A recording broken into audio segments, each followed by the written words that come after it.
We are excited today to have the high school principal, Josh Fiege, with us today. And he's going to, I heard some rumors he might put us to work, so I'm not exactly sure what's going on today. But we have been blessed to have him join our family here at the school district.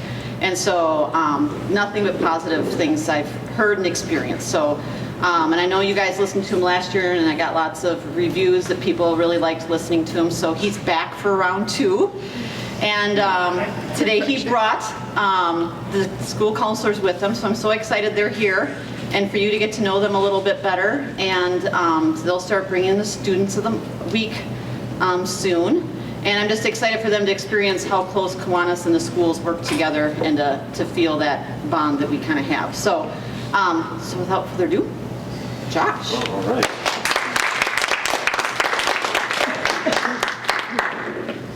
Thank you.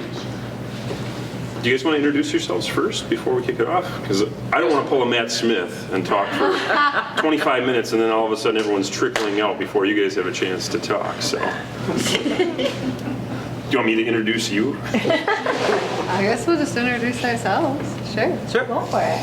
Okay. I'm Vanessa Mayone. I'm one of the new high school counselors at Prescott High School.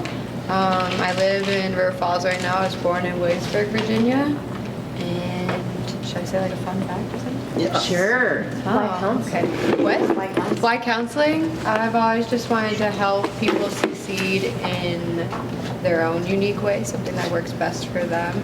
I did an internship in my undergrad, and it was as a volunteer coordinator, and I got a lot of that school environment. I'm like, this is some place I want to work. And then somehow it translated into counseling, because I met with a lot of students through coordinating, which you wouldn't think that, but you do. And yeah, that's about it. Welcome. I'm right in front of the camera, so I'm in the middle. All right, hi, I'm Gabriella Riley. I know many of you, because I was born and raised here. My fun fact, I don't know. I went into counseling because I do love being around students. I spent a year teaching through AmeriCorps, which if you don't know is like Peace Corps, but centered here.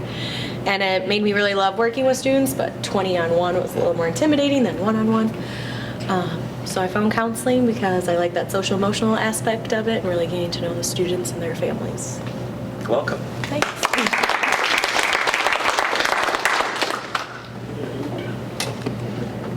Just slide it open. All right.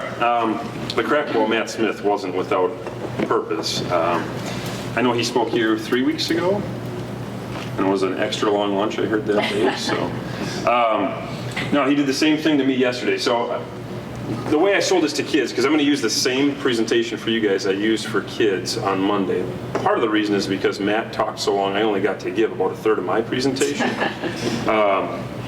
But the other reason is because you really don't understand how much you're going to have to give speeches, I guess, when you get into a position like this. And the way I sold it to kids is, over 4 years, you don't want to hear me give the exact same speech to you every single time, so I got to keep it fresh. So I got to come up with new stuff. So I always struggle about what to talk about. And as I was racking my brain on Monday, on Labor Day, I went to my happy place, which is doing yard work.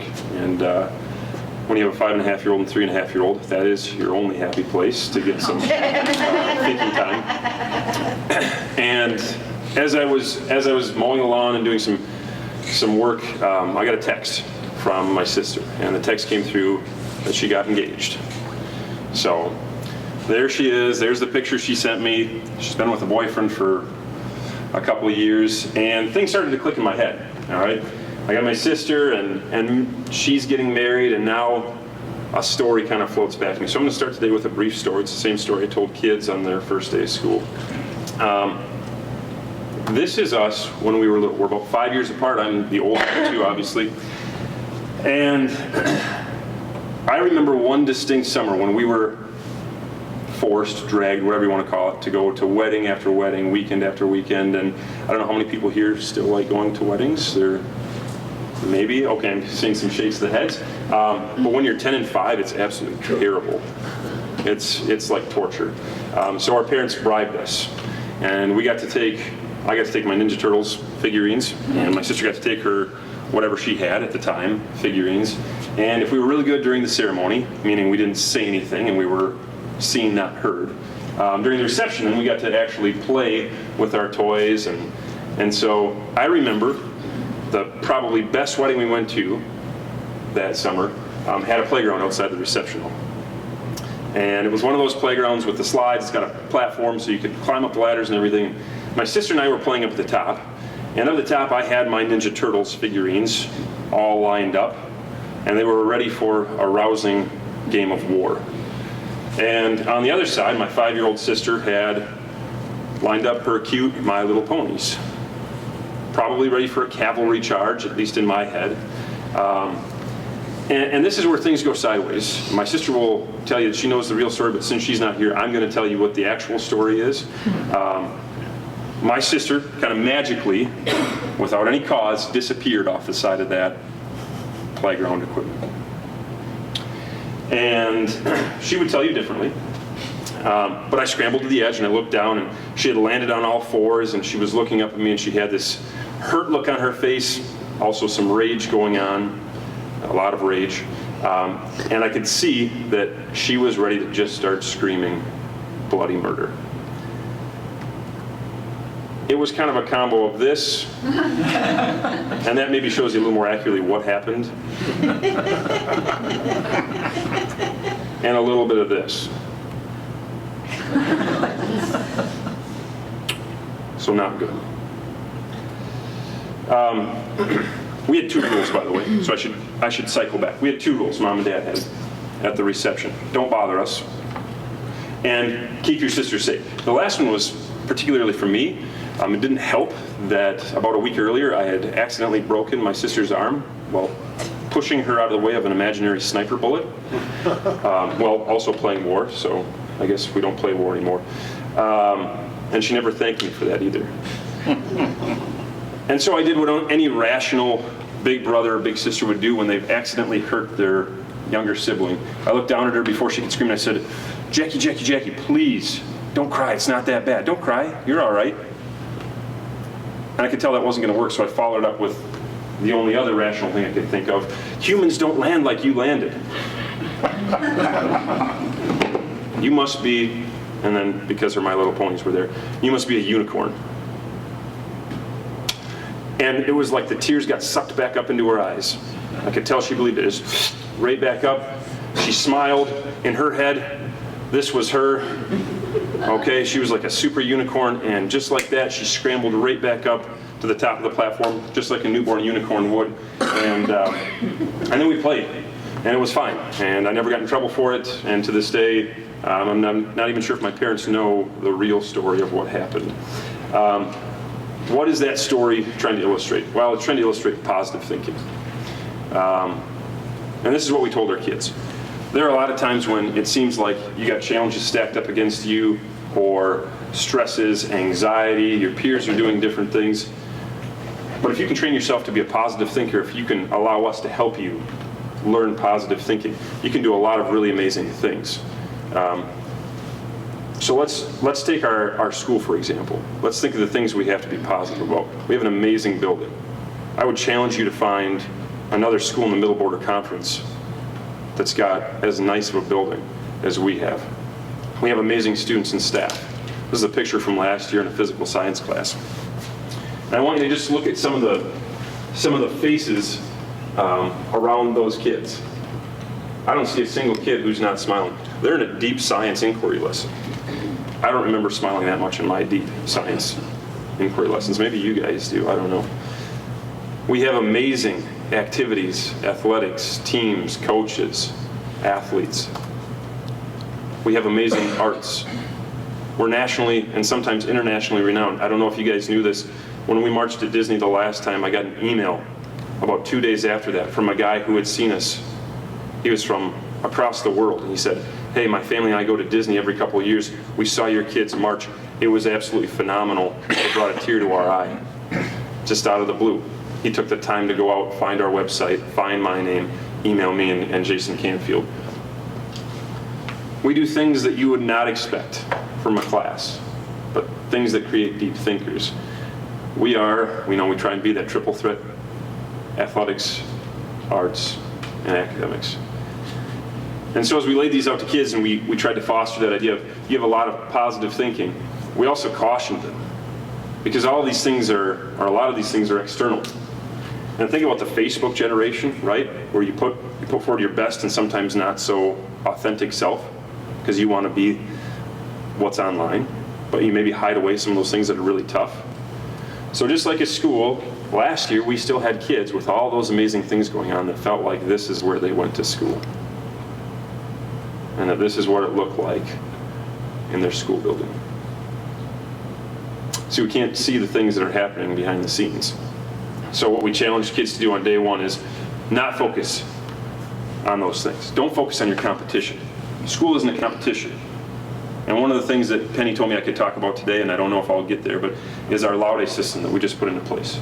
We're getting rid of competition. There'll be no more top 10 in 2 years.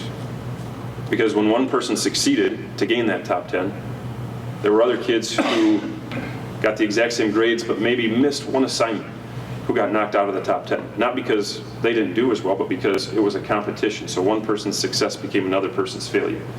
Get rid of your stresses, your complaints. The normal formula, and I'm going to put normal in air quotes, for happiness was always, and is for a lot of people, maybe this for you too. You work harder, and then maybe you get to be successful. And then once you're successful, then you're happy. But that always puts happiness kind of out of reach, because think of what happens. Okay, I got success, now I'm happy, but the next success needs to be even bigger, so I need to work harder to get there. So I'm always striving for happiness. And instead, we ask kids to reverse that trend. Instead, start with positivity. Learn how to be a positive thinker. That leads you to maybe not harder work, but more productivity. And then that can lead you to success. So we're trying to invert those things. So one of the things I'd ask kids to do is think of the 3 P's to start our year with. Now, because of Matt Smith, I only got to my first P, which was positivity. All right, I had 2 more. One was purpose and one was process. I don't know if I'm going to be able to do purpose with you because I don't think my speakers here are good enough for you guys to hear it, but I'm going to give it a try. Oh, I love this. Okay, so some people have seen this, right? If I can't get it to play well enough, I'll kind of describe what happens. And in one of his shows, he asked this music teacher, who happened to be in the crowd, where he's from and what he does. The guy says, well, I'm a music teacher. He's like, you're a music teacher, all right. Sing something for me. So the guy starts to sing Amazing Grace. It's absolutely phenomenal. He does a lights out job. He finishes, everyone applauds. The comic / motivational speaker on stage looks at him and says, all right, now give me the version where your grandmother just died. You don't have rent. You're broke. Your kids are sick. Give me the version where you're singing for something. You know what the purpose is for singing your song. And so the guy belts out a version that's 10 times better than his original one. And the reason is, he knew what he was singing for. His what he did is sing. His why was to emit emotion, to talk about how he felt in that situation. So this is one of the things we're going to do with our kids mid-years. We'll talk about what's their purpose. The last thing is process. And so this is where I'm going to put you to work a little bit with the people at your table. I'm going to ask, can I get 2 assistants here? Can you hand everybody a piece of paper? Can you hand everybody a black marker? And here's what I'm going to ask you guys to do. One of the things that I've done with some of our PLC, our professional leadership committee groups of teachers, to teach a different way of thinking to our kids, and maybe about academics, maybe not, maybe just about something they want to achieve, like goal setting, is to use this exercise. We're going to do a shortened version because I don't want to keep you guys here all day. I know you guys have things to do, but I want you to think of one of the most basic things possible. I want you to think about making some toast. And here's what I'd like you to do with your piece of paper. Without talking to anybody, without using any words or numbers, I want you to draw how you make toast. That's it. Draw for me how you make toast. Take 3 minutes. I'll set a timer. How do you make toast? What's the process? If you are going to give this diagram to somebody who had never made toast before, maybe a child, maybe an alien, whatever, how are you going to walk them through the process of making toast? They've never seen it before. So what happens?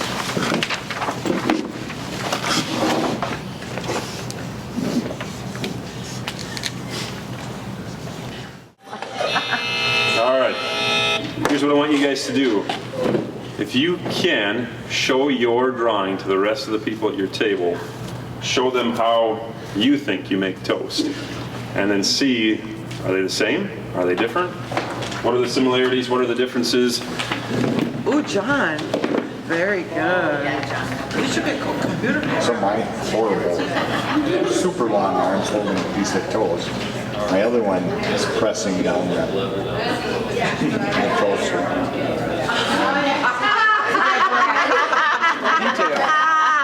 That is detail. Very good. Go to the store to get bread. Show to the store. I'm going to call on you in a second. The bread aisle. That's a big bread. You should go down to the table. Spent years now. We only meet at home to put in the toast. I don't know where you guys landed. I went around.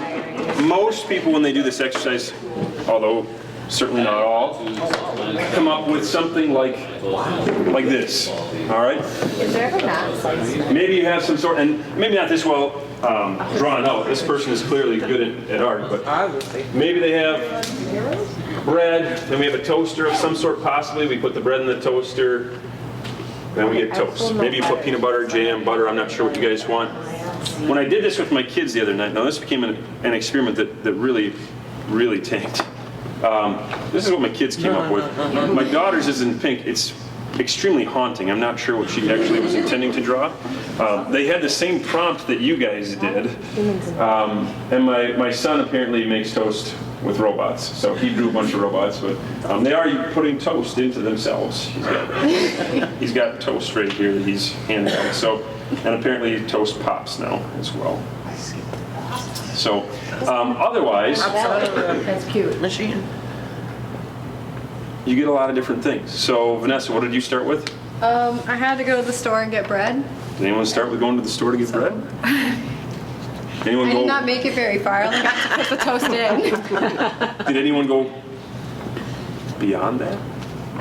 Like where the bread comes from? I had one time where someone was growing the bread, or going back to the Big Bang Theory. Before we had bread, we had to have the earth. So as you look at these, though, maybe you'll notice a few commonalities. In fact, there are two things that kind of transcend a lot of these and a lot of yours. Right? Apparently some people use fire. I'm not sure who, but some people use fire.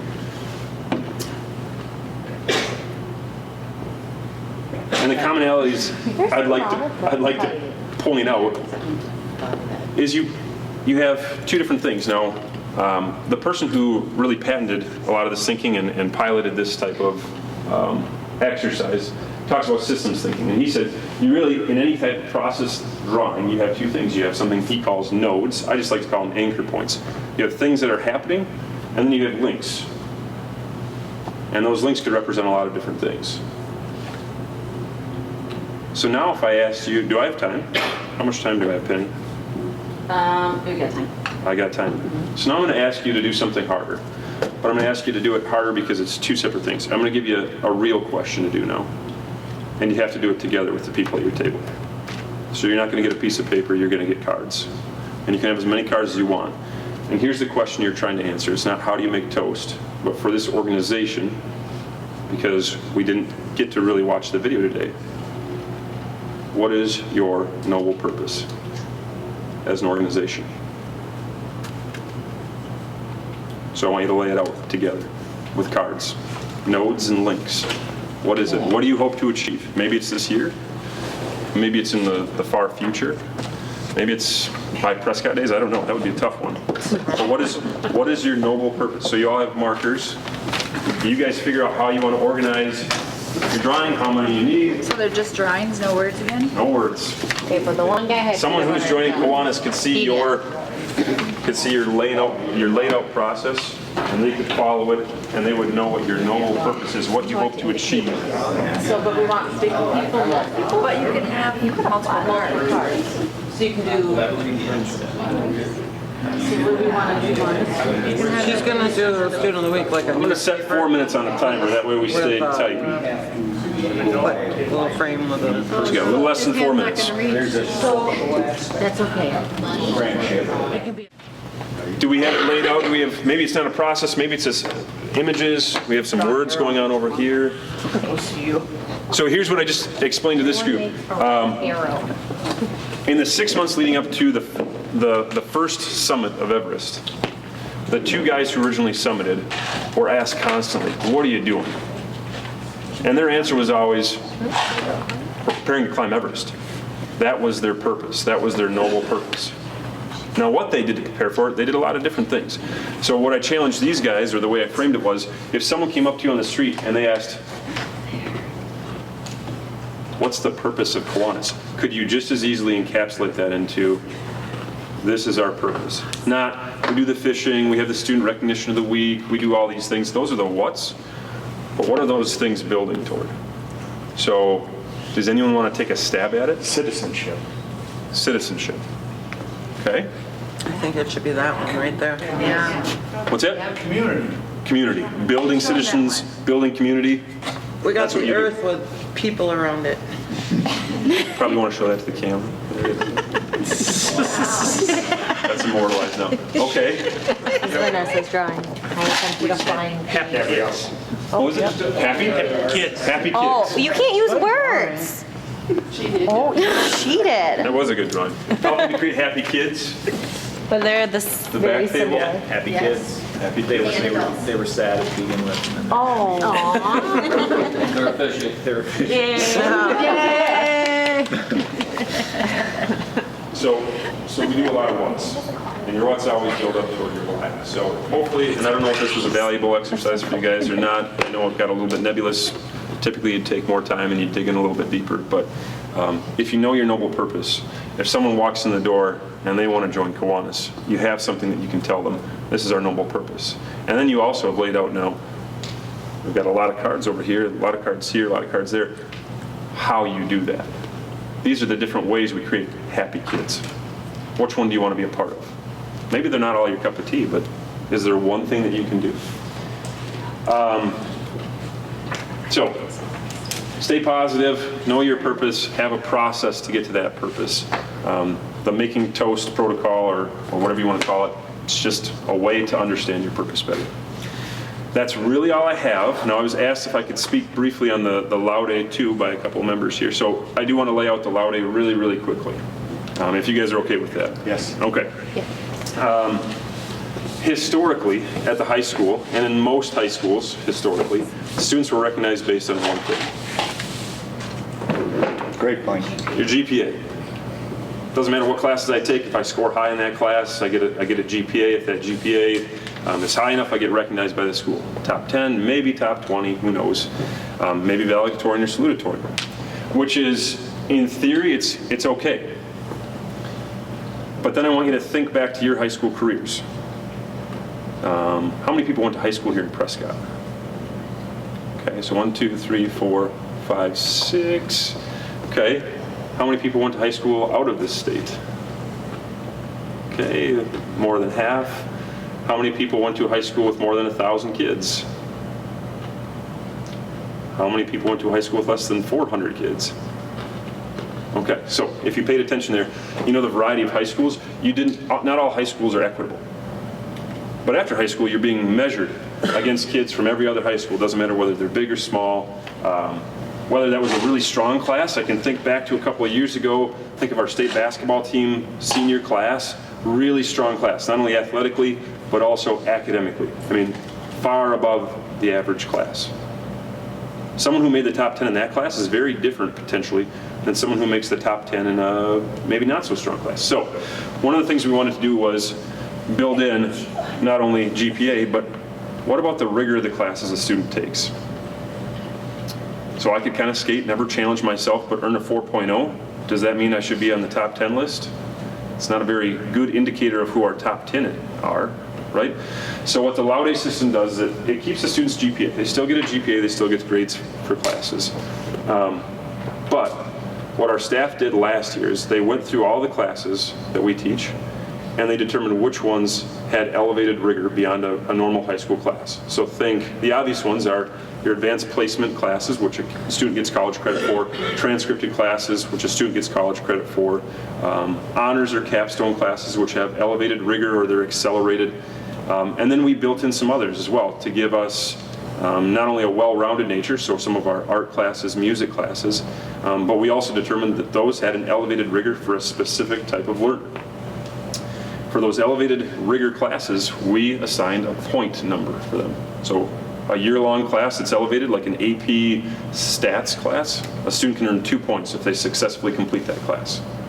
If it's a semester-long class, only a half a year, they can earn 1 point for completing that class. If it's not a Laude point class, they don't get any points, but they still get their credit for the class. It doesn't hurt them at all. It didn't have the rigor to meet that threshold. In a student's senior year, they have accumulated both a GPA and they've accumulated their points. Some might have more points than others. And we multiply their GPA by the amount of points that they've earned. So points denote the rigor that they've taken. The more points, the more rigorous their course load. GPA is really achievement based. How did you do in the courses you took? And when we multiply them together, that gives us kind of a good indicator of students who are high on that list. If they earned, let's say 20 Laude points and they had a 4.0, they're up at the top of our scale. That's about as high as you can get. And so we've got 3 different recognition levels for students, with highest honors, with high honors, with honors, and then students who are not recognized because they didn't take any Laude classes or they didn't meet our GPA cutoff of 3.3. What it allows us to do is it's kind of threefold. Number one, with the top 10, you only get 10 kids. What if number 11, and this is what happened in the past 2 years, was less than 1/100th of a point off of being in the top 10? So maybe literally an assignment separated them from that top 10, but they don't get recognized, they don't get to stand up, they don't get a cord, they're not up on the wall. That's kind of tough to sell that to a kid. You still achieved at a pretty high level, but sorry, you don't get recognized. So number one, we get rid of the top 10. We recognize everybody who meets their achievement level. We might have only 5 kids one year if it's not a very strong class. We might have 50 kids in a really strong year. But how awesome is that to recognize 50 students who achieved it at an exceptionally high level? We also won't be reporting out class rank in 2 years. Because what we found with class rank is not only is it the top 10, but kids are scrambling to either take or, and more often, drop classes. I don't want to take stats, AP stats, because that's hard. I might lose my GPA, which means I lose my class rank. So instead, I'm going to take an easier class. And these two can attest. You know, they've been going through schedule changes the past 2 weeks. They can attest. Kids have that mindset.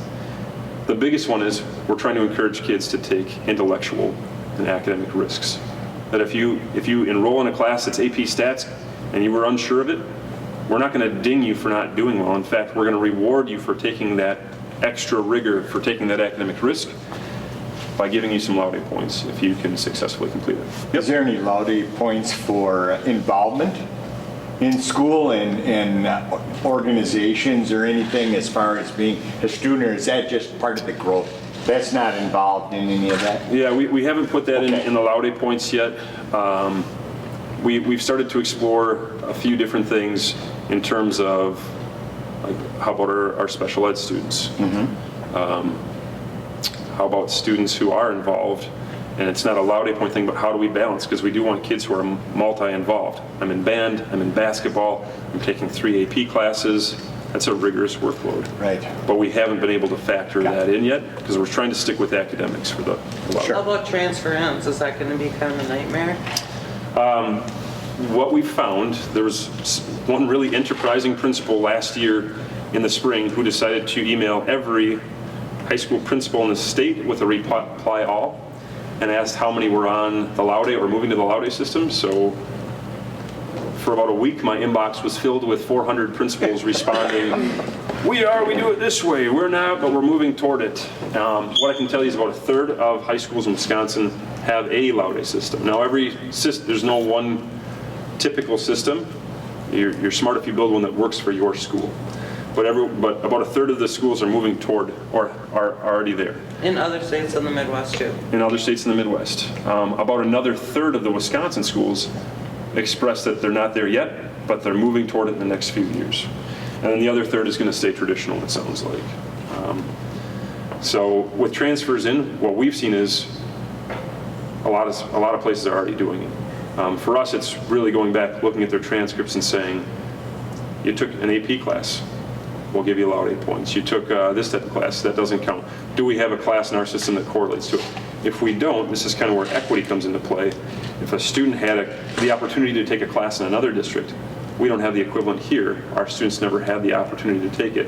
Those are the things we'll have to look at on a case-by-case basis. Yeah? I mean, things maybe have changed, but when I went to college, a lot of the colleges that I applied to did lead the class rank, so to speak, because I've gone away. I mean, I went to Stillwater, we didn't have a valedictorian or salutatorian, but they still had a class rank. They had the class rank, yep. We're seeing fewer colleges who require it. And because so many schools are moving to this system, they're not pushing for it as much anymore. What we are finding as we've reached out to them is we can report to a college what a student's class rank is without ever telling the student or the student body. And really, we'll still see, our system still will tabulate a class rank. That's just what it does. Our bigger concern is if we report it to everybody, if students know it, they tell their friends, and everyone wants to know, and it becomes a competition. So we'll still report out to colleges who absolutely require it. But one of the really good ancillary benefits is colleges are reporting they have to look more holistically at the student now. Because I don't see just the class rank and the GPA anymore. They're giving us this weird Laude score, so I got to go back. What courses did they take? What are they involved in? They're multi-involved. Oh my gosh. And there was actually a survey that went out 2 years ago, and class rank was number 11 on the list of things that colleges consider now. And the first 10 were things like the rigor of their course load, their multi-involvement.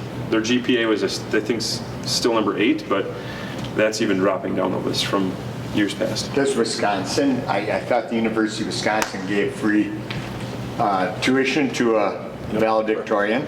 Correct. And so is that still, how is that involved? That's a great question. There's actually a push that is probably the reason why I got that email. Okay. Because so many schools have switched, the state of Wisconsin hasn't switched their academic scholarship yet. Basically what they're saying is the top GPA earner in the class still is going to get that scholarship. Okay. A lot of schools are pushing back against them. I would anticipate in the next 2 years they're probably going to move away from that because a lot of other states, Illinois just waffled on it and they've moved away from it now. But we might have, because I can't guarantee that, we might have a strange circumstance where we give a student an academic scholarship who's the top GPA earner, but they're not our top Laude earner, or they're not in that summa cum laude area. Okay. Yep.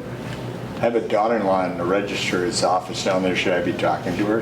Yep. Grease the wheels a little bit if you can. Sure. Have her talk to DPI.